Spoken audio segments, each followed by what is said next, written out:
নমস্কার প্রিয় বন্ধুরা, আমি চলে এলাম তোমাদের সামনে। আমি সমরেন্দ্র দাস আবার সেই ফেসবুক প্ল্যাটফর্মে। আমি অনেক দিন এঙ্গেজ না থাকার কারণে এই প্ল্যাটফর্মে সবাইকে হারিয়ে ফেলেছি। তো আমি আস্তে আস্তে আবার সবার সঙ্গে এঙ্গেজ থাকার চেষ্টা করছি যখন টাইম পাচ্ছি। আর যারা যারা এই ফেসবুক প্ল্যাটফর্মে এঙ্গেজ নেই বা কারোর সঙ্গে যোগাযোগ করতে পারছো না, বা কোনো বন্ধু আসছে না, ভিডিও বানাচ্ছে অথচ কোনো কমেন্ট নেই, কোনো ভিউ নেই, অবশ্যই তোমরা যখনই পোক আসবে পোক ব্যাক অবশ্যই করবে এবং পোক করতে থাকবে। নতুন নতুন বন্ধুদের পোক করবে এবং যারা পুরনো হারিয়ে গেছে তাদেরকেও পোক করবে। কন্টিনিউ পোক করতে থাকবে। পোক করলে কি হবে, আজকে করবে কালকে করবে, এরকম করবে করতে করতে কিন্তু তোমার এঙ্গেজমেন্ট বাড়বে। এবং পোক করতে করতে দেখতে পাবে যাদের তোমাদের যারা বন্ধু আছে, যারা পুরনো বন্ধু আছে, তাদেরকে তুমি তাদের পরিবারে ঢুকে গিয়ে অবশ্যই কমেন্ট রেখে আসবে।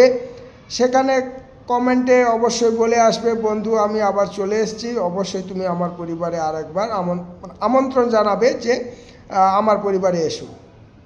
আর যারা তোমার সঙ্গে একদম এঙ্গেজ নেই বা তোমার পরিবারে কোনো দিন আসে না, অবশ্যই তাদেরকে আনফ্রেন্ড বা আনফলো করবে।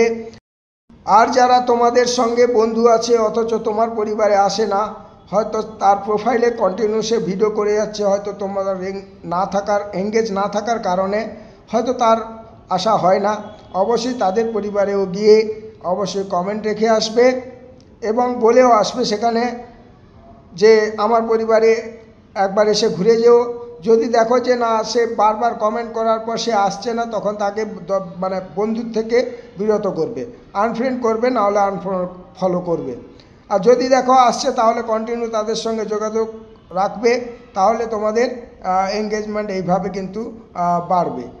না হলে কিন্তু আমরা যদি ফেসবুকে কাজ না করি, বসে থাকি, আমার মতো তোমাদেরও অবস্থা হবে। তবে আমি যেভাবে করছি, আমার কাজের ব্যস্ততার কারণে আমি এঙ্গেজ থাকতে পারছি না। অবশ্যই আমার মতো তোমরা করবে না। যেটুকু তোমরা ফেসবুকে কাজ করবে, মন দিয়ে কাজ করো আর এগিয়ে যাও। ধন্যবাদ সবাইকে, এই কথা বলার ছিল। যদি ভালো লাগে অবশ্যই তোমরা কমেন্ট করে জানাবে। ধন্যবাদ।